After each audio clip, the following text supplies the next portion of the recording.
Well, hello and welcome back to my channel. My name is Joanne. I'm a law student from Australia. I need to start out today with the Bruce Lehrmann costs today. So today, so he lost his defamation case. As we found out a couple of weeks ago, it was revealed during the week that his lawyers were on a no-win, no-fee basis. So his lawyers were walking away with nothing. But Justice Lee today did his costs order. Now, interestingly, he has stated he started straight off the bat by saying there are no winners. There were no real winners. All right. So during the hearing last week, he indicated what direction he was heading to come over. So he'd already indicated how he was going to go.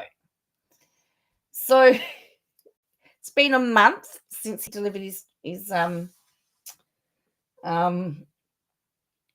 a month since we've dealt with this judgment. So as I said, we found out all earlier that his lawyers took the case on a no-win, no-fee.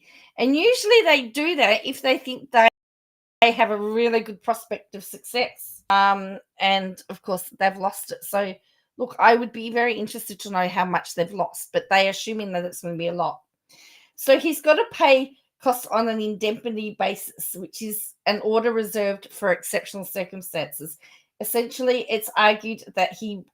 Lehrmann, wasted everybody's time because he started a baseless case. So in doing so, he engaged in a prolonged and conscious effort to mislead the court. 10 submissions said. Bruce Lehrmann's lawyers have conceded this is one option available to Justice Lee, but said it was reasonable for him to have started the case. Now, it was estimated that it could be up to $8 million that he would have to pay. Now, interestingly, Justice Lee said that there was no real winners in this defamation case. Although the respondents justified the imputation of the R, he said that their conduct was not justifiable in any broader sense. Contrary to the recent assertions of 10 Network, a publication is not reasonable simply because it turns out to be true in some respects. He also told the court he has considered all of his findings in the main case when considering the cost issue, not just the successful truth defense. So it was mixed findings. Again, he ripped shreds off everybody. He had been critical of 10's conduct after his judgment. He said he was not convinced any post-judgment conduct could be irrelevant to costs order. He said he did not consider any mischaracterizations of his judgment relevant to the judgment and put them aside. He confirmed he believes it's appropriate for Mr. Lehrmann to pay Network 10's costs, and he awarded the costs on the indemnity basis. So it's rare, and it recoups more than what you would have if he just gave it a normal amount. So he said Mr. Lehrmann defended his case on false basis. He lied to police, then allowed that lie before a jury. He denies because he still maintains that he did not SA Higgins. Network 10 will only recover normal party costs for any part of Justice Lee's decision that failed the qualified privilege defense. That means, so essentially it means that with the part that they lost, the qualified privilege, all the costs associated with of the qualified privilege defense, you won't have to pay. He also said that, but he confirmed for Lisa Wilkinson's also confirmed the same, but said a referee would be appropriate to determine how much Channel 10 should pay. And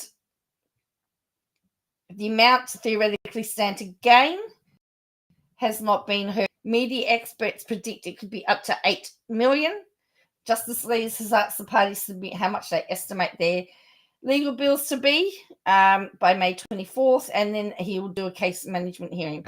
So here he is talking. In the end, it comes down to the order for costs that does best overall justice in the circumstances. On balance, the appropriate exercise of discretion is to make an award that Network 10 recover its costs against Mr. Lehrmann on an indemnity basis, except for costs incurred in relation to the statutory qualified privilege defence, which will be recoverable, say for the costs of the affidavits to which I've referred, on an ordinary or party basis. As to Ms. Wilkinson's costs, Ms. Wilkinson makes the same points made by Network 10. Mr. Lehrmann made the decision to sue Ms. Wilkinson in her personal capacity as a publisher, notwithstanding the existence of the costs indemnity explained in the costs claims judgment, the same considerations that inform the making of the type of costs order against Mr. Lehrmann in favour of Network 10 apply mutatis mutandis to Ms. Wilkinson. The appropriate exercise of the discretion is to make an award in favour of Ms. Wilkinson in the same terms. Then I deal with the positions between the respondents. At the hearing, a process was agreed between the respondents by which Ms. Wilkinson would provide various details and the ambit of the dispute would be identified. And I made a series of orders to facilitate the appointment of a referee to inquire into and report upon those costs. So he's ordered a referee to work out, because Channel 10, he determined Channel 10 was liable for Wilkinson's costs. He needs to work out that, she's not just going to present a $3 million bill and then Channel 10's going to pay them. He wants to have somebody go over it and determine whether that cost is justifiable or whether it's an excessive amount. So it's not a free for all. There might be some things that the independent referee may decide, well, actually, that's over and above what needed to happen. It's unclear whether or not one aspect of the dispute is between the respondents still needs resolution. If so, I will hear full argument on it. But as I noted during the course of the last hearing, as a general proposition, an indemnity is an enforceable requirement to hold an indemnified party harmless against loss. Consistently with the foundational nature of an indemnity, there's a well-established principle to the effect that a right of action under an indemnity crystallises when a loss or expense is incurred. Given the purpose of the indemnity is to hold an indemnified person harmless against loss, the right of action arises when the indemnified person suffers loss or incurs an expense. That being so, it seems to me, as I presently understand the position, Ms. Wilkinson would have become entitled to call on the indemnity when she incurred the liability to pay properly incurred costs. In any event, these are preliminary views only, and if the timing issue that seems to have arisen between the parties requires resolution, this can be arranged at the same time as I settle the questions for reference. So essentially he has to pay their costs over his failed defamation case. I think it's a warning for anybody that wants to sue for defamation. Make sure you got your ducks in a row, because it could go pear-shaped. very quickly. And as I said, he found lawyers that would do no win, no pay. And they're going to be out of pocket a lot of money themselves. So there is they're saying he's probably going to file bankruptcy. He'll have to file bankruptcy because he is unemployed. How does he pay their bills? So we'll have to watch this space on the 24th of May when this all goes down again. So we've got our friend again, Miss Catherine Paulson. She has been going after Meri. Now, I don't know whether you have seen the trailer hit for the doco. I have to say, the doco came across to me, in my opinion, as a lot of sour grapes. To be fair. So last night we looked at all this. So let's look at what we didn't see last. Oh yes, that's right. So then she said apparently she put a quote. She plagiarized the quote.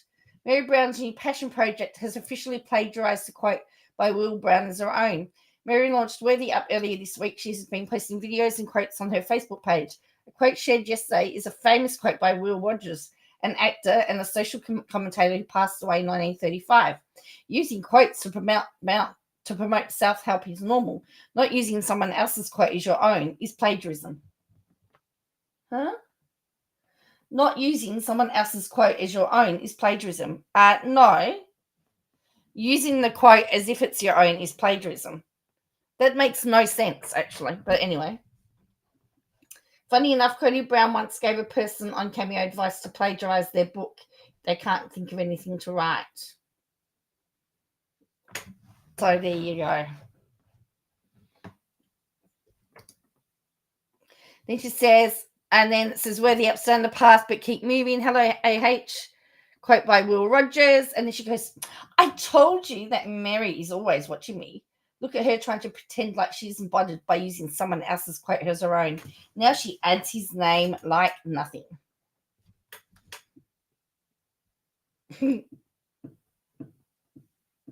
Okay.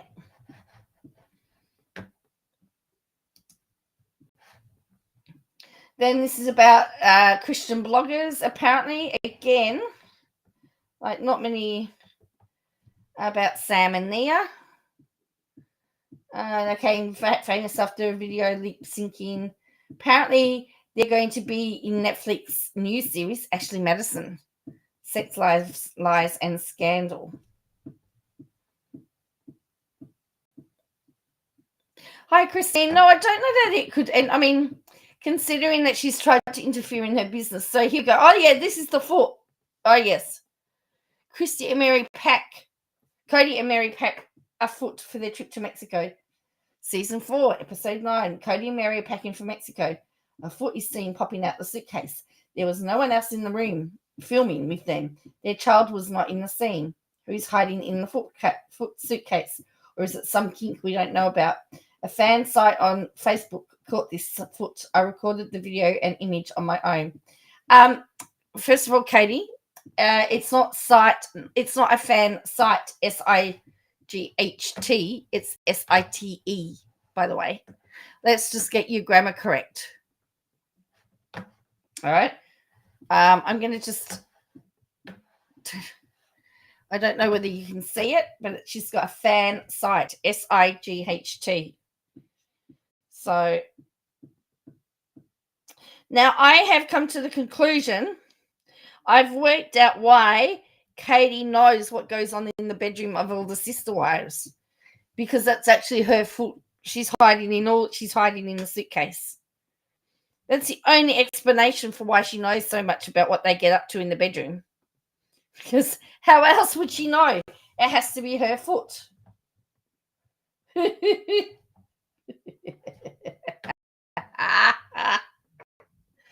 Doesn't that make sense? And like she says, there was no one else in the room filming with them. How does she know? Unless that's her foot. And that was her.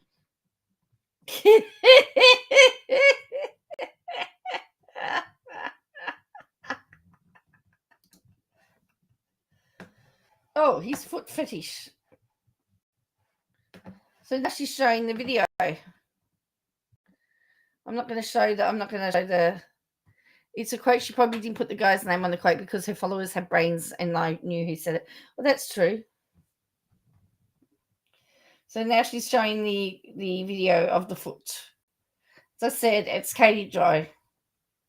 There we go. Look.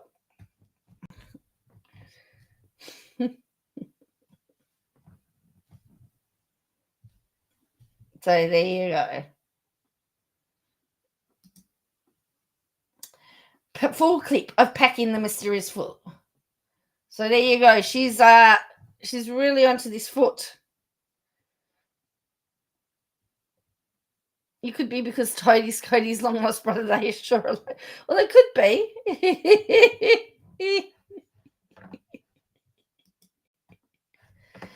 She says, "Hi, Meri. Meri Brown throws shades at me. Apparently, okay. Let's have a look."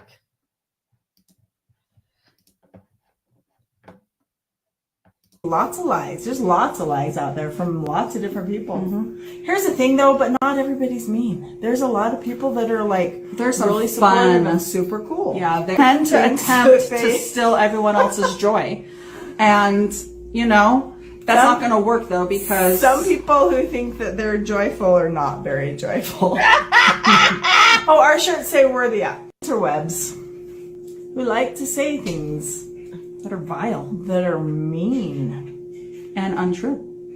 Lies, lots of lies. There's lots of lies out there from lots of different people. Mm-hmm. Here's the thing, though, but not everybody's mean. There's a lot of people that are like really supportive and super cool. Yeah, they tend to attempt to steal everyone else's joy. And someone that steals. She says, "Meri Brown throws shades at me because I'm a liar, mean, and not joyful." How did she take that? How did she take what Meri said and says, "Oh, she's casting shade at me"? She never mentioned her by name.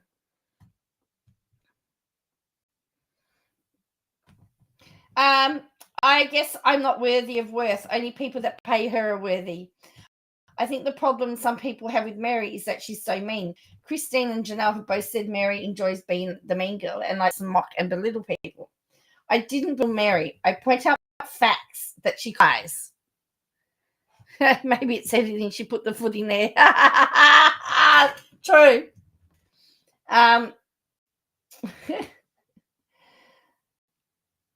She is also brainwashed by a cult. She still defends Cody. She doesn't recognize she's been abused by Cody. Meri won't acknowledge that she's been accused of abuse by multiple kids. These are facts.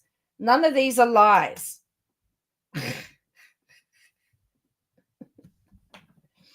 The children that are on video accusing her of physical abuse. She's on camera defending Cody. She thinks polygamy works. She's admitted being the bait and luring women to be the wife for Cody, i.e. a new sex partner to make him babies and work. These are facts, not lies, but she doesn't ever state what I'm lying about. Instead, she throws juvenile, immature jabs.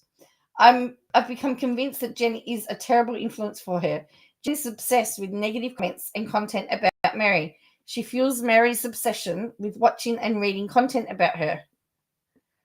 That's right. That's right. She probably, I thought she said reality TV was scripted. Well, she has said that, but now she's saying, anyway. So she worries. Why she worries about this makes no sense. She has a show, a career, etc. Unless she's worried that her house of cards will fall if secrets get out, which I'm pretty sure is part of her drive to consume this kind of content. But that's just my opinion. Calling me unjoyful and mocking me doesn't bother me. It just makes her look silly. Ed, where did she say? She said some people are just very unjoyful. Why on earth does she take that to mean that she's talking about her? By the way, I don't need to charge anyone $600 to tell them that they are worthy. Meri is still learning. It's okay to have emotions. She's naive, and I hope someday she fully deconstructs and heals.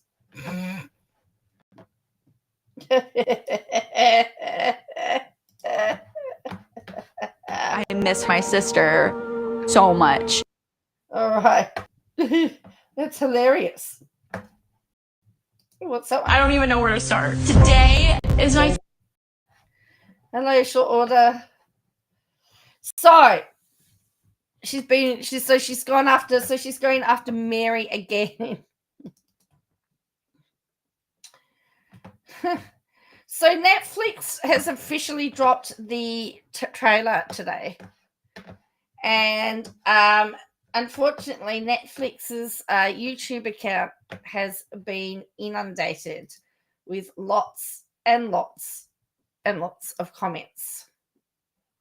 Lots of comments. And Llama Girl has got some of them on here. So let's have a look.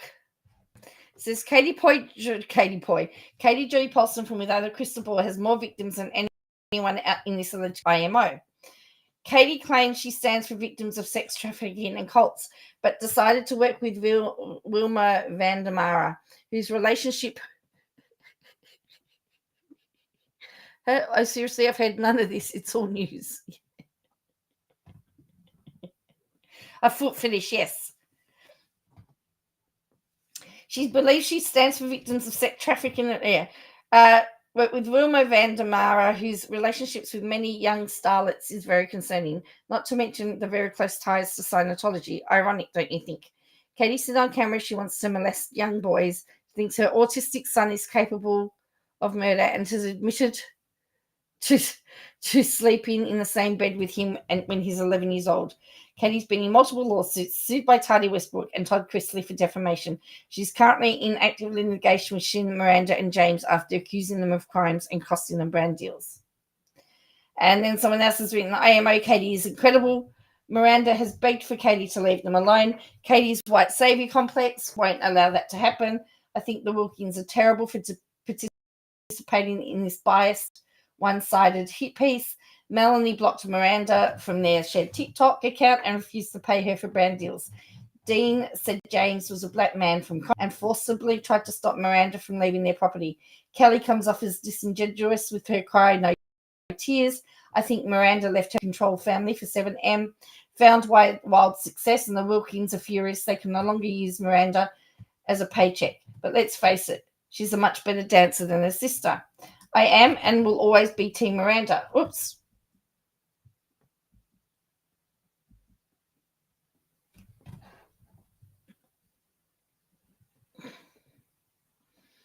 I can't believe the pain she must be feeling, so exploited and backstabbed by people who are supposed to have her best interests at heart. Shame on you, Netflix, for working with these people. So then we've got this one. Oops. Let me just fix this up. Oh.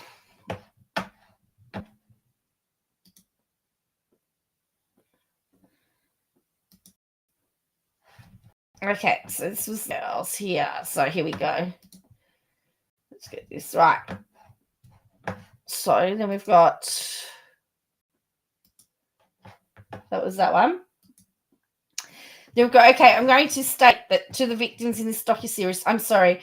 I'm sorry that you feel like you could trust Katie Joy Paulson of Without a Crystal Ball with your stories. I'm not here to discredit people who feel like they are victims or say this isn't a cult, because I honestly have no idea. However, I'm very disappointed to see that Netflix has decided to air this without seemingly doing any background research into Katie and her problematic ways. These people sharing their stories thinking they could actually trust WOACB with anything sucks to see, because she's not an advocate for victims. Katie Paulson of Without a Crystal Ball LLC is best described as a trauma vulture. She attaches herself on popular news stories like a leech and takes things too far and ends up exploiting these people in their vulnerable situations and makes money off the topic while it's being discussed online currently. Then she'll jump to the next thing and do it all over again when the views start to go down. I know Katie loves to say that anyone who disagrees with her is a troll, part of the cult, just a hater, and any number of excuses that she has for people who disagree with her and dare to criticize her. I know this because I was not only a subscriber, but an actual paying member of her channel. And when I disagreed with her enough in chats and pushed back at her, I was blocked and was no longer allowed in chat, even though I was a paying member for months before I noticed. And even after that, trying to give her the benefit of the doubt.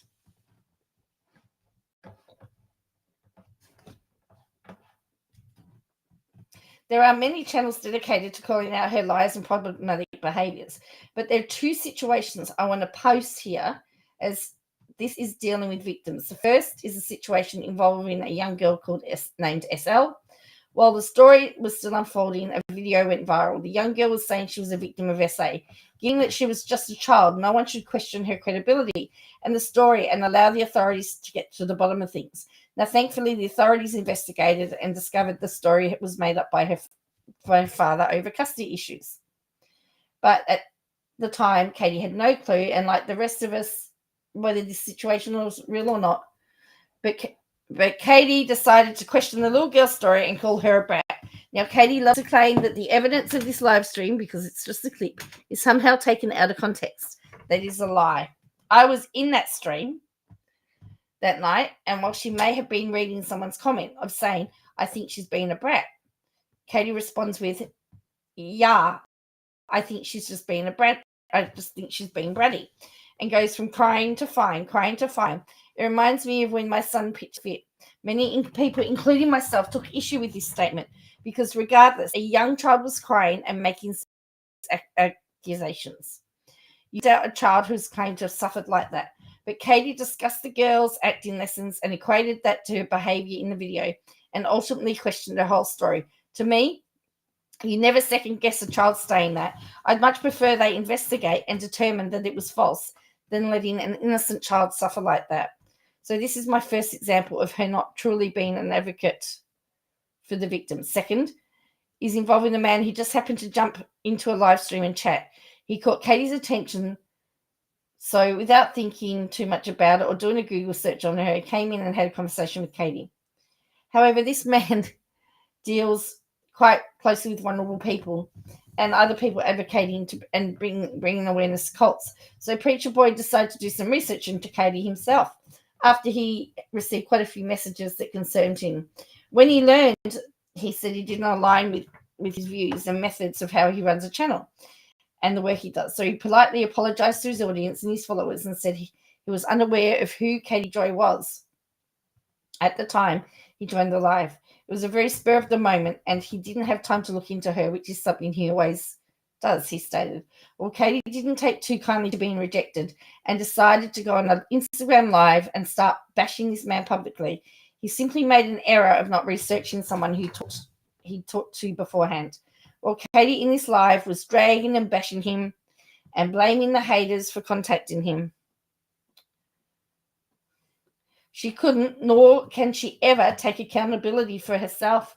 It was her actions and behaviors online that caused this man's hesitation and decided not to work with her anymore. She then had the audacity to accuse this man of abusing his wife by claiming men of this cult have deep-rooted issues and clearly he has much more work to do. It was absolutely disgusting. I could go on. Gabby Petito, Marvin McRae, Garrison Brown, releasing private messages between her and Team Mum 2-star Janelle Evans Easton, a DV victim, because she couldn't break the cycle, yet ended up going back with her abuser, endangering not just Janelle's life, but her children's lives, as well as releasing messages of Janelle confiding in her regarding injuries she sustained. It was already publicly known and speculated on things that were still happening behind closed doors. Katie claims to be a journalist and a so-called reporter, but she told Janelle those messages were off the record, and when Janelle decided to take them back, rather than extend private support to a DV victim, she chose to plaster all of those confidential messages on her public YouTube channel and other social media platforms. These are just some of the stories that are out there that have occurred. Again, I say all of this because Katie Joy is not to be trusted. At the end of the day, just like the Tidy Westbrook story, and information she thought she had from Clark Sonson, she's most concerned with being the first to break the story. She wants credit and her name to be quoted in everything, and she'll scream it from the rooftops if you snub her, or she broke a story first and feels like she deserves more credit than what she's getting. In my opinion, this woman is dangerous and is not an advocate for victims, but rather she looks for vulnerable people and groups to make nice with and use their stories to make money off, exploit their stories, get clicks and views, but at no point does she help these people connect with proper resources. It's all about her getting the juicy details, juicy gossip and details, but in the past has made clear she doesn't connect people to resources who ask. So how exactly is she an advocate for victims? My final comment, if you made it this far, will be this. When I discovered Katie's channel, I was struggling with having been freed myself. I'm a survivor of SAD, and I thought finding a community, I thought. And that's all that was. So that's a pretty this is also, this is she says, I want to do this. It's coming. A time for voices, victims to be heard, and accountability. No more hiding in the shadows, Robert Shin. Your days of harming people are over. Well, he's not been charged with anything. No one's. How can you? Yeah. So that person that wrote that big long message, wow, hey? She was a paying member of Katie's and got blocked. Okay, so here we go. So these are her this is her reels. Of course, that's her favorite. We know that this Ashley Madison one's going to be on their favorite topic.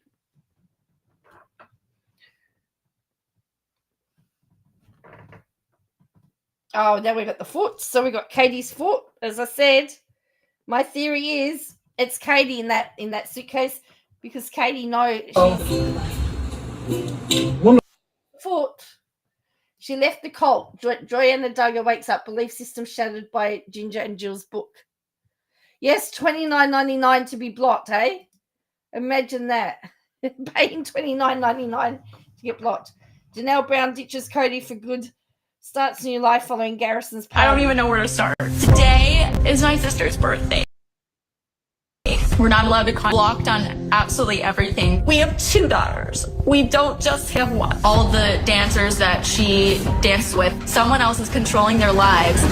I don't even know where to start. Today is my sister's birthday. We're not allowed to contact her, and we're blocked on absolutely everything. We have 2 daughters. We don't just have one. All of the dancers that she dances with, someone else is controlling their lives. So that was her.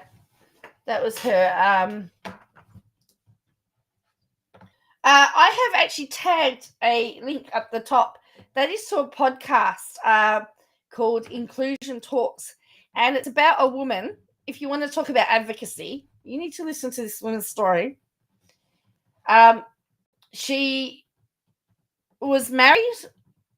She's got 7 children. 5 are on the spectrum. And they are all into little athletics. So being on the spectrum, it's a class called All Ability. And 7 of those children are going to be elite athletes in the All Ability division and are getting to travel overseas. This year is the first year Athletics Victoria and Athletics Australia have said you've been selected to represent your country, but you're going to have to pay for it on your own. We're not going to help fund you to get there. So she's trying to get awareness that if they were able-bodied, they would actually get funding, but because they're all ability, they don't get funding. The other thing is she actually talks about you want to talk about this. So she's advocating for children, all abilities. She actually hates sport, but her kids are into sport. The other thing that she does is she talks about what ended her marriage and the horrible thing that her husband did to one of her children. He ended up in jail, and I think he's still in jail. how then she had to navigate life as a single mother of 7 with 5 with special needs. And then she's met a new guy. Very, very happy. He's got 1 child, so now she has 8. He's a dairy farmer. There's 8 of them now, and so she tells her story, and hopefully it's going to be a regular podcast where she talks about inclusion and how we can be inclusive. I couldn't imagine, first of all, having 7, and then I couldn't imagine having 5 on the spectrum. So she's if you want to look at it, an advocate. So I've pinned that. It's also on all the podcasts. So it's hoping to be a podcast. It's going to be on all the podcasting. It's on all the podcasting stuff. So if you want to listen to it, you can do it. I do need to apologize. It was filmed in my house. I have edited it. I actually did the theme for it. So if you like the music at the start of it, I did that. But my name's on the my name's listed on the thing. I didn't switch off names and stuff. And anyway, so I would encourage you to watch it. It's called Inclusion Talks. It's fascinating. Where can you find the person you're speaking of? Let me give you a link. Yeah. So it's about 64 minutes long. I'm hoping it's hoping to be a weekly podcast. So I know it's on Spotify. So that is the link. That's the link to the YouTube. It's 1 hour and 4 minutes. So she's a leading volunteer in all abilities and para sports for little athletics. I have to say I haven't heard it all. I've heard snippets of it, and I am just oh, hello, Cal. I am just amazed at this woman's doing what she did.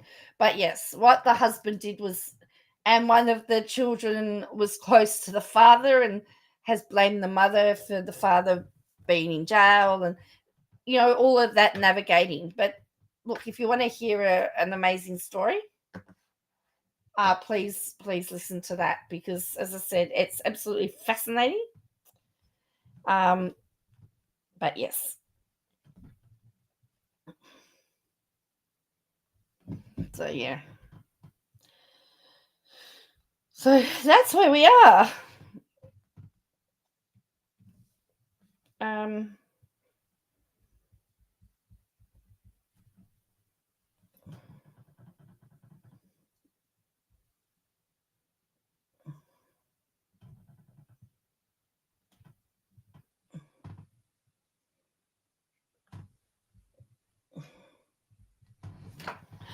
Okay, thank you. Yeah, good. All right, yeah. So hopefully, as I said, this will be a weekly thing. But yeah, have a listen to it. It's fascinating. It is absolutely fascinating. It's on somebody else's. It is on somebody else's channel at the moment, because she didn't want to. But as I said, I know it's on Spotify. I know it's just been put up on Spotify. It's gone on to Apple Podcasts. It's on all the podcasting places. So yes, I would highly recommend it. Also, let me know what you think of the theme, because I did it. I didn't do the thumbnail. She did that. But yeah, I'd be interested to get any feedback. No, I haven't watched The Trial of Karen Read. No, I haven't. I'm really out of that one.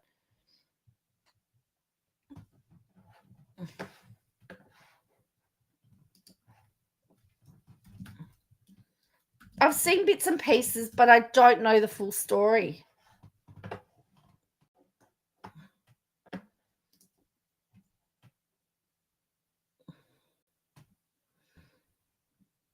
Okay, so she's accused of, if I remember, so she's accused of second-degree murder.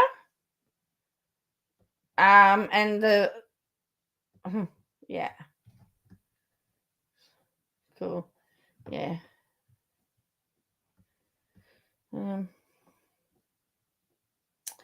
No, I didn't see that there was a tornado in Bunbury today. Gee whiz. I mean, I've been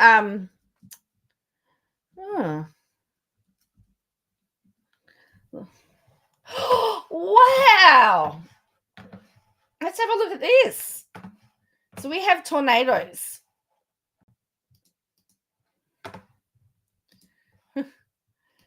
Wowzers. So 2 hospitalized as a tornado rips through.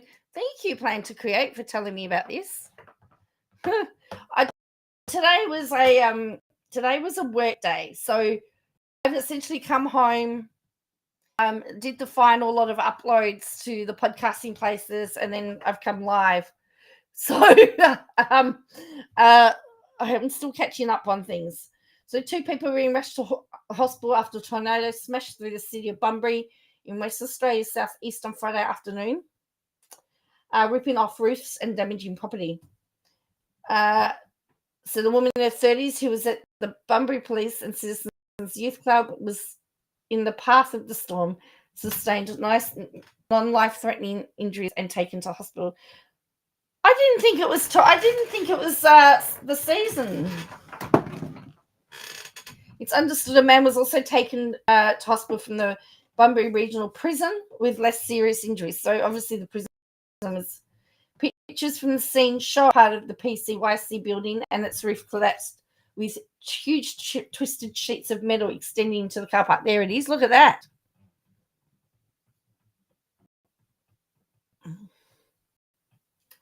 South Bunbury resident Luke Clark, some of the children said the children of some of his friends had been doing gymnastics when the tornado hit. I hope they're all doing well. While there were severe thunderstorms forecast for the area, the tornado took residents by surprise. You see the cold fronts and you know it's going to be rain, but just the force of it. It was obviously the damage that caused it's a bit surprising. So homes were damaged. 40 roofs have been impacted from a small amount of damage being lifted off. Early reports of injuries were worrying, but at that point only injuries are quite superficial and people appear to be safe. Department of Community set up an evacuation centre. It is unusual. Yes, short order. You're correct. Because we get not tornadoes as a general rule. The severity of the storm system had been unexpected. So it was confirmed. The Department of Fire and Emergency Services confirmed the tornado.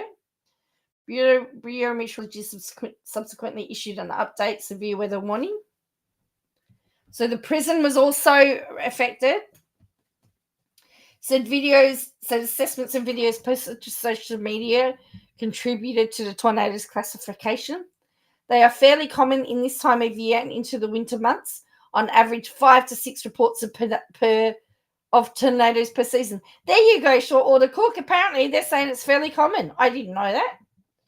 He said thunderstorms were likely to produce damaging winds and heavy rainfall that leads to flash flooding. Areas including Bridgetown, Bunbury, Collie, Manjimup, Harvey, and Walpole are expected to be affected. People are being urged to be aware of fallen lines. So there you go. Wow. This is another really sad story. Another athlete, former athlete, has passed. Now, he had been doing epileptic seizures. Oh, thank you. And he was delisted from the club that he was playing for. He got himself into some trouble earlier in the year, and he was found unresponsive in his home this year. This is the 4th player from this team to have passed in the last few years. And he walked away from the sport. So, 2023, he was stopped by police near the southwest town of Harvey. He was over the limit, 8 times over the legal limit. He was suspended for 10 months. The fourth a month. So it continues a tragedy amongst these players. So a player called Shane Yaron ended his life in 2018. 6 months later, Colin Sylvia died in a car crash. Then another player in 2022 passed after his 25th birthday after battling drug and mental health issues. And he's the fourth one. There seems to be an issue, particularly with players that retire, of them not being able to cope.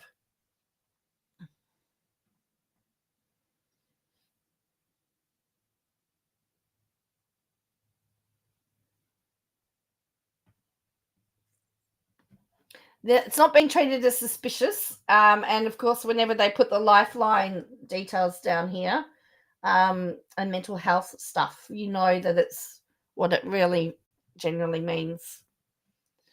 Every elite sports person has a range of pressures in their lives, and when they move on from their sporting careers, those pressures remain. So I guess now we have to look at what do they need to do when careers end that so that this does not happen again. All right. Wowzers. All right. So let's go back to the tornado story, because here's a video of it. So it's really sad. He's 29. I just cannot.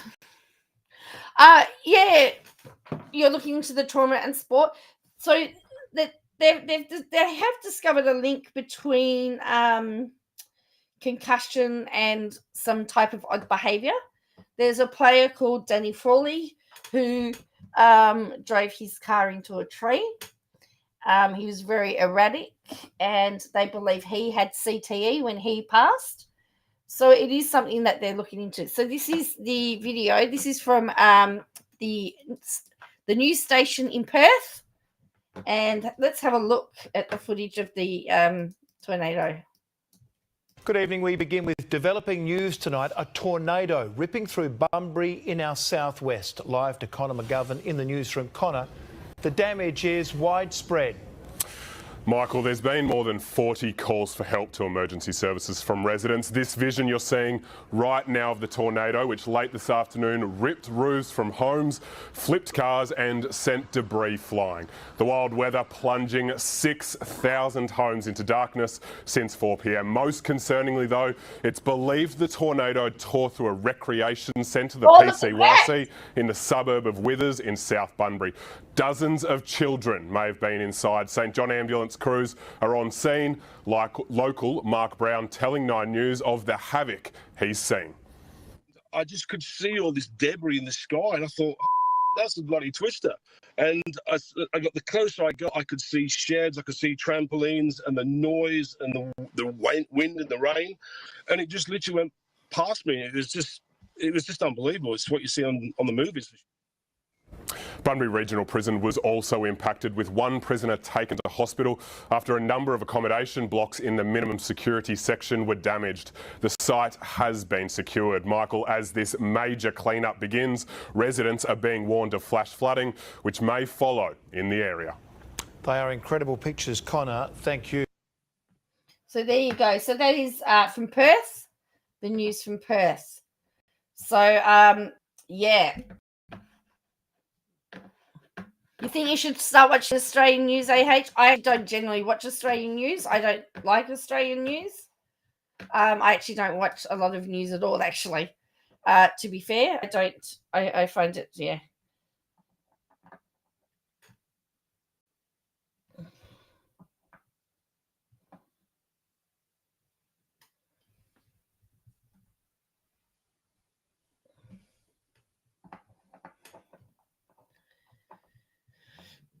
I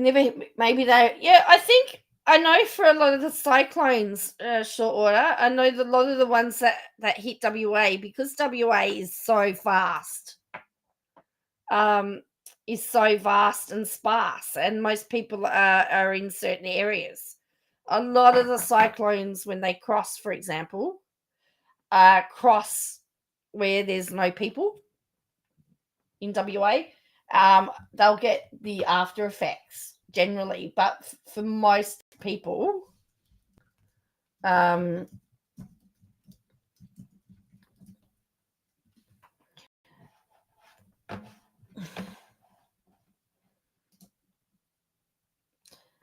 for example, the last cyclone in WA was in April 13, 2023. And it was category 5. But, you know, yeah, they generally move across and they hit, you know, hello, Sarah. Yeah, so they generally cross those areas that are where there's no one. Let's look at the population. I'll show you a population density Western Australia, because you'll find people, and the same with Australia, right? Short order. Most people live in certain areas. You know, we're not all spaced out.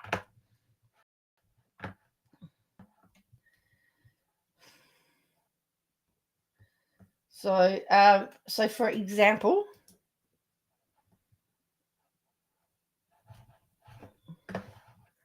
if you look here, oops.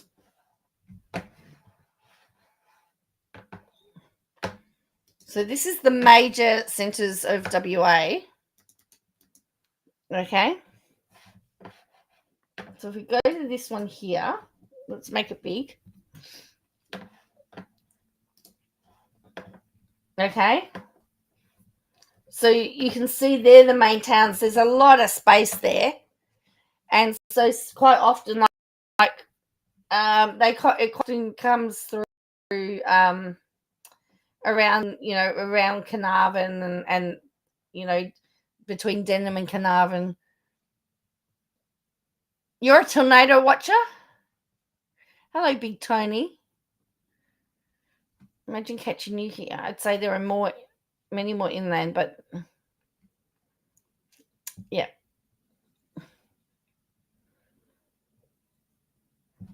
So yeah, so generally, where they generally cross is at the top end here, around here. So there's not a lot of the population there. So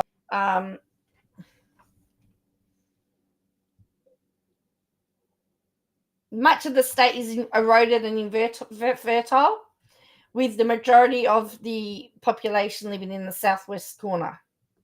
So most of the population lives down here, because this is, you know.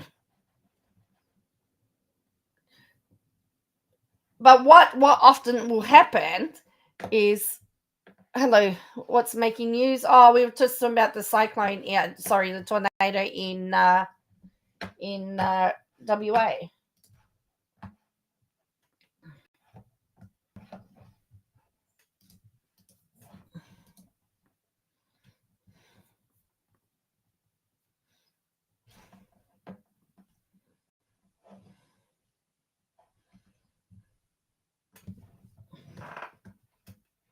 So that's how it, and they usually get the hot weather. So they often get really warm weather from the cyclones and stuff. But you know, it tornadoes, as I said, I didn't know. I would have said that they were rare, but you know. There you go.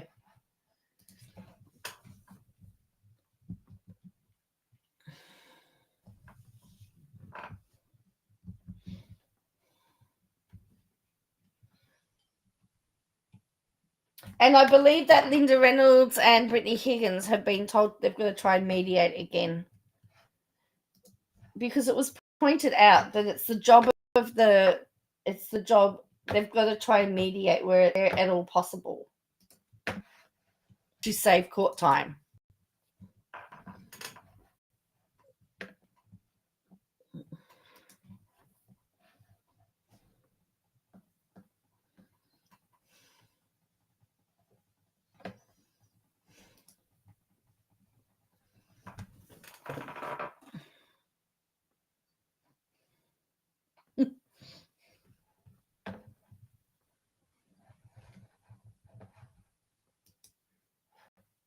Costa Rica gets about 100 tornadoes annually, but most are over rural unpopulated. Yeah, I think that's the thing. Most, even the cyclones, most of them are in the unpopulated land. So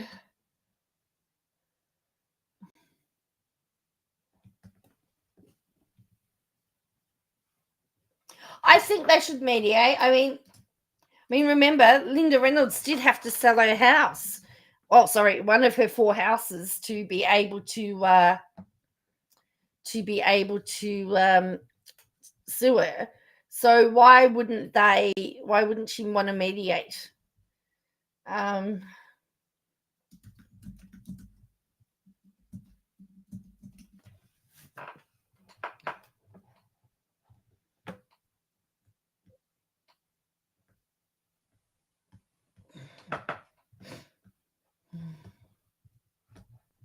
That's what I I mean, that's what I think. That's just, again, that's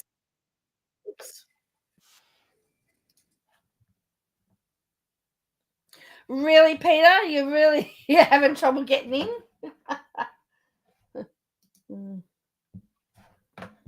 So let's watch the trailer for this, and let's get a first reaction. Let's get a reaction, and then we'll see if there's been any other comments on this. I don't even know where to start. Today is my sister's birthday. We're not allowed to contact her, and we're blocked on absolutely everything. We have 2 daughters. We don't just have one. All of the dancers that she danced with, someone else is controlling their lives. I don't want to say I was in a cult. How did I let myself get sucked into something like that? Miranda and I knew that we always wanted dance to be a part of our lives. California and dancing, it was their big dream. Men and women travel to LA with their big dream of being on stage and just get wrapped up in a lot of things that aren't fair for them. 7M, an entertainment company founded by things that aren't fair for them. Hey, I would say to you, that's life, baby. Has it been pulled? Has it? Robert Shin, who's also the pastor of LA-based Shekinah Church. This is a church, but they're also a management company. I just felt a little funny about that. When he found the dancers, he saw all this opportunity to be like the world famous social media talent manager. Social media, it was new. Like, man, I can do this and get money from my art. I want to do this. He would always share whenever someone would get a deal. All this money, it's all going to Robert. It started out fairly innocuous, but the control slowly grew. I could be in an unsafe environment. This is a cult. They would say, like, cut off your family because you need to work on yourself. You have to die to your family in order to save them. As a man of God, I wasn't thinking that he would ever do anything wrong to me or someone. When you raise somebody and all of a sudden to see a shell of your daughter, I don't know who this person is. There were these sleuth accounts popping up. Former members were saying people suffered in his church for decades. I felt so betrayed. It was awful. I want Robert to never be able to do this ever again. Whatever you sow, you're gonna reap. That's what he teaches, right?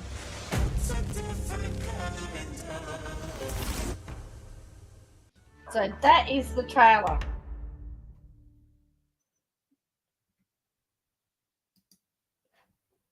Okay.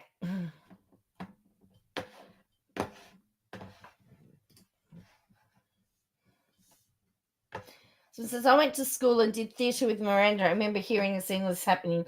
It's crazy to think about. I hope they tell Miranda's side of the story and they do not rely on her parents.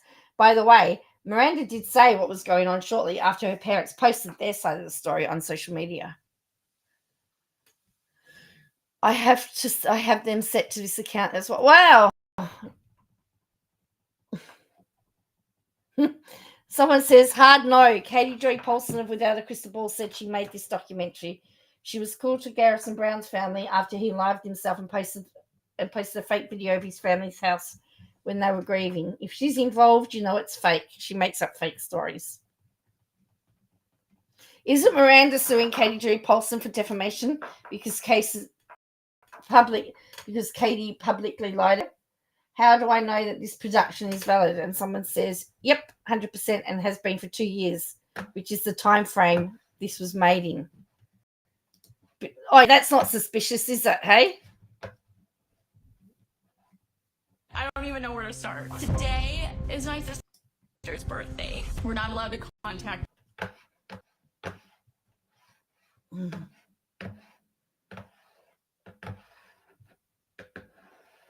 You can probably hear my mouse. My mouse just does not want to cooperate at the moment. I can't even talk. So, yeah, as I said earlier, Netflix is getting a huge amount of flack about this because of the fact that. But why hasn't Katie said the trailer dropped today? Why has she been silent about it all? She's been so loud about everything else.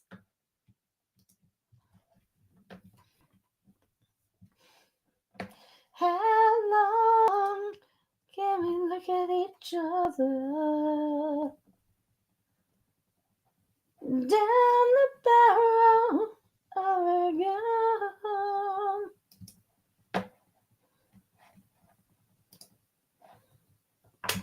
Okay, so let's go back to this. Let this load up.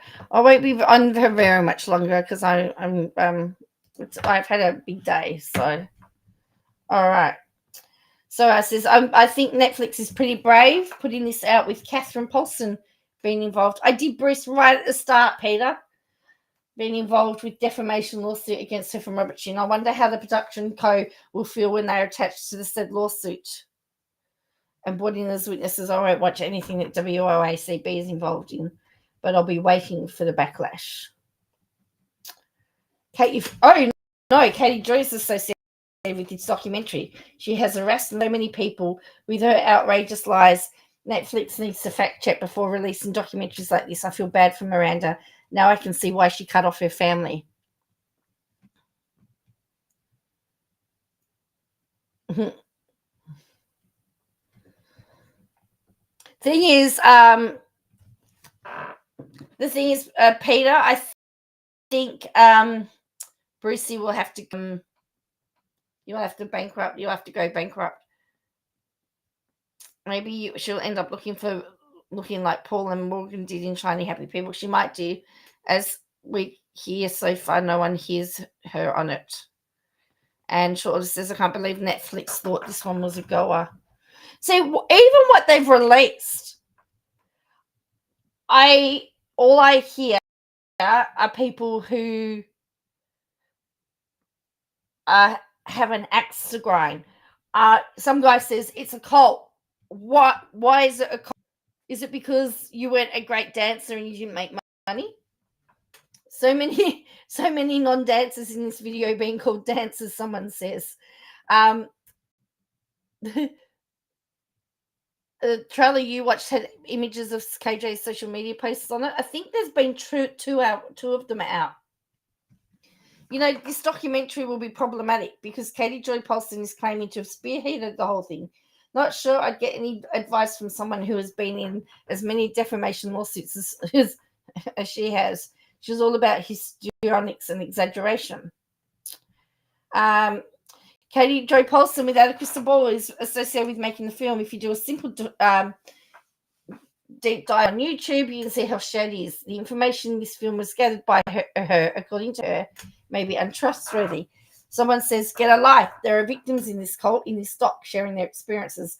Your obsessive hate is detrimental to the victims. Absolutely disgusting. You think there's not a whole team working on these docs, vetting the information. The confirmation bias is strong with you all. Someone says, nothing that person commented is untrue, though. Maybe you should get a life supporting someone who's made thousands of garrisons unaliving. Google is your friend. Without a crystal ball, AKJ, Katie Joy is in her 5th defamation lawsuit. Oh, and then Steve McRae involves. I know firsthand that Katie Joy is dishonest and absolutely lies about her content. You know how I know? Because she started as a co-host on my show. I was her first victim of online harassment targeting after she helped promote false stories in order to help my former business partner steal $60,000 from the show. You want me to tell you about confirmation bias when I know the playbook of Katie Joy from first-hand experience? Well, that's what I'm keeping an eye on too. Short order says I'm keeping an eye on IMBD website as to what and who is associated with the film. They can take legally 10% of job search allowance if they could only take 10% of KJ's income when they have negative out. Okay, yes. Yeah, so I don't know that he's on job. And apparently Bruce's former landlord is also suing him. Yep, unfortunately, so someone else said I was her sub first, then what she did to you in real time. Subscribe from her. She harassed plenty of people. Now she's bragging about hurting these dancers and Robert Shin. Someone needs to make a doc about the cult of Katie Joy haters. I don't like her either, but these people are nuts. Someone says, you mean Kevin who was suing Robert Shin because his laptop was fixed, and Kevin, who forgot to back up his information, is asking Robert Shin to pay him $6,000 for lost apps. How about Aubrey? How is suing because she left tires in a garage when he moved and waited 1 month to actually... Oh, how about Aubrey, who is suing because she left tires in a garage when she moved and waited over a month to actually ask for them back? The only one that maybe has a story to tell is Kylie. I'm not sure until I actually hear her, if I believe her story, because she waited until she signed on with this documentary and waited right before she filed a police report. There are also people involved that makes the whole thing sus. IMO. I do find it interesting that two of the people are heavily involved in being sued. KJ was sued prior to any out that she was working on the documentary. Timelines are important. Now, that is a very interesting point. So Kevin is suing Robert Shin because his laptop was fixed, but he didn't back up his information. He lost all his stuff. You can't sue for stupidity. She doesn't mention that B Dash and Miranda are suing her. She only focuses on Robert. Is that correct? Someone else says, if you use Katie Joy as a source, I'll be cancelling my premium subscription. LMAO, boycott Netflix. Netflix is going to lose credibility with this one. Big time. It says a lot about credibility to use a known YouTube scammer as a source. Catherine Paulson will say and do anything to get out the latest defamation lawsuit against her by Robert Shin. Her entire livelihood is on the table. Think she's going to be honest here? Nope. If cults are so bad, why is there a new one every week? So it says, okay, I'm first going to state to victims in this docuseries, I'm sorry that you feel like you could trust Katie Joy Paulson of Without a Crystal Ball with your stories. I'm not here to discredit people who feel like they are victims or say this isn't a cult because I have no idea. However, I'm very disappointed to see Netflix has decided to air this without seemingly doing a background research into Katie and her very problematic behavior. These people sharing their stories thinking they could actually trust a WACB with anything sucks to see because she's not an advocate for victims. Okay, someone else has cancelled their subscribers. Without a crystal ball, you don't get sources. What a joke, cancelling Netflix. Miranda Derrick has continuously made posts that she wants nothing to do with her family, and I don't blame her now that I see that they're actively trying to destroy her career.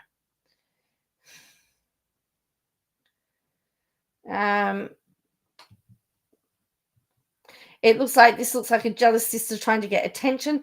Perfect timing that her wedding is in the same time and only 4 days away from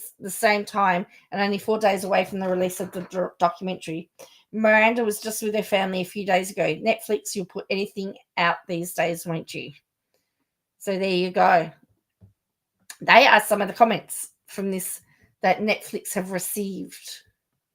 So very, very interesting, isn't it?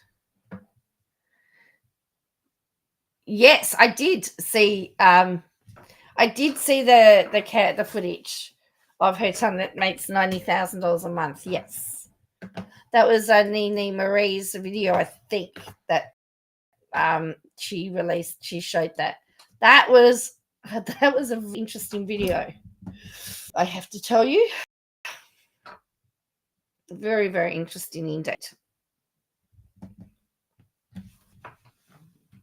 So, yeah.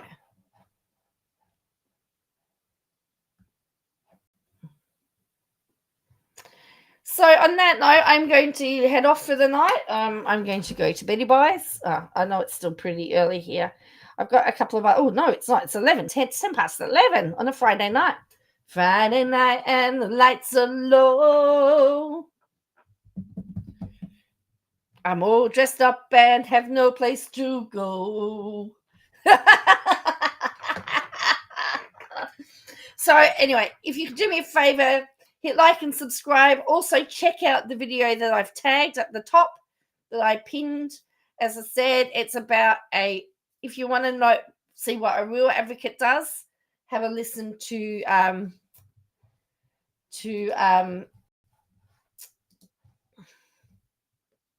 Cindy's story. Yeah, she's got no view. Yeah. Have a listen to Cindy's story. A mother of 7 with 5 children on the spectrum, who are forging great athletic careers. And she talks about the challenges of being a mother on the spectrum and navigating the system, because as much as everybody says and organizations say that they're inclusive, they may not be. It is an hour and 4 minutes. It is a long one, but it is. You can search for it on Spotify, Apple, and it's on iHeartRadio. So I've been putting it everywhere. I want to get the story out, and I'm hoping that next week there'll be an update one. So yeah, check it out. And as I said, I'd be interested to see what you think about the music, because I did that. And I did the editing, and my new equipment was used as well. So yes, I need to get my videos out there. Yes. So as I said, if you do me a favor and do that for me, that would be really, really appreciated. I'm probably going to come on tomorrow. I have to do a whole pile of cleaning tomorrow. I have a lovely rent inspection on Wednesday, and I'm working all day Monday, Tuesday, and Wednesday. So I need to sort of get it all done by then. But anyway, thank you all, and I will catch you again.